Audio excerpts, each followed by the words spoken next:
In the heart of Africa, with its vast forests, fertile rivers, and unique natural resources, Congo was a mysterious land that lived to its own rhythm for centuries, hosting rich cultures. With its valuable minerals like diamonds, gold, copper, and especially rubber, these lands whetted the appetite of European powers. However, in the late 19th century, the personal ambition of King Leopold II of Belgium would transform this paradise into one of the darkest pages in human history. This was the beginning of a tragedy where millions lost their lives for rubber, and savagery and exploitation reached unimaginable proportions. King Leopold II of Belgium, at the Berlin Conference in 1885, declared Congo his personal property under the pretext of humanitarian aid and bringing civilization. This was a form of colonialism unprecedented in history. Under the name of the Congo Free State, Leopold's sole aim was to exploit the region's rich rubber and ivory resources. The people of Congo had become the private property of a king, deprived of all their rights. Leopold's representatives subjected the Congolese people to unimaginable terror to meet rubber collection quotas. Villages were raided, men were forced to work, and women and children were taken hostage.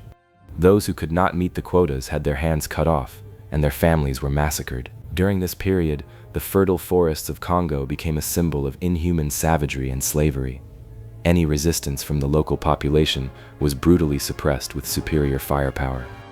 During King Leopold's 23 years of personal rule, an estimated 10 to 15 million people lost their lives in Congo. These losses occurred as a result of direct massacres, starvation, diseases, and forced labor.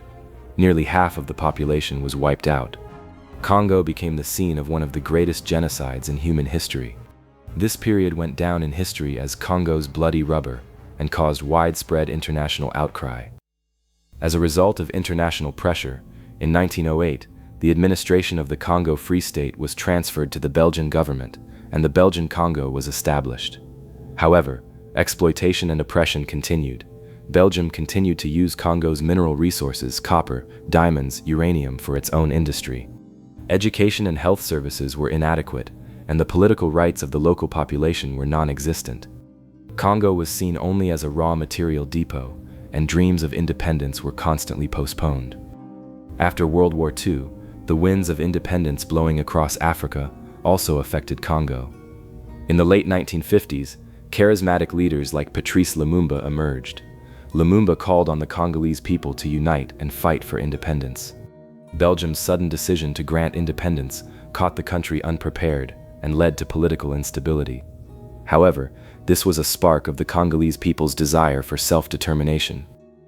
Congo, which gained its independence on June 30, 1960, soon plunged into a major crisis. Secessionist movements in the rich Katanga province, supported by Belgium and Western powers, dragged the country into civil war. Prime Minister Patrice Lumumba, while defending the unity of the country, went against the interests of Western powers in Belgium. Lumumba was overthrown in a CIA-backed coup and tragically killed. Congo became a victim of the Cold War and foreign interventions. Following Lumumba's death, Congo became the scene of years of civil wars, coups, and dictatorships. During Mobutu Sese Seko's 30-year dictatorship, the country struggled with corruption and mismanagement. Its rich natural resources flowed into the pockets of dictators and foreign companies instead of benefiting the people. Millions were displaced, and countless lives were lost in conflicts. Despite gaining independence, Congo could not achieve true freedom and stability. The price of freedom was very heavy. In the mid-1990s, with the weakening of the Mobutu regime, Congo plunged into the First and Second Congo Wars. These wars went down in history as the bloodiest conflicts in Africa, causing millions of deaths.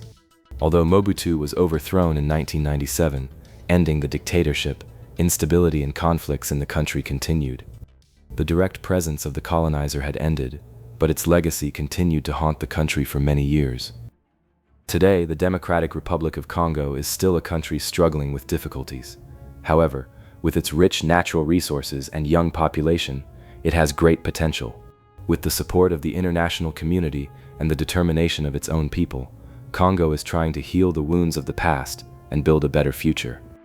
This is the struggle of a people who have seen the darkest face of colonialism, to survive and be reborn despite all the suffering.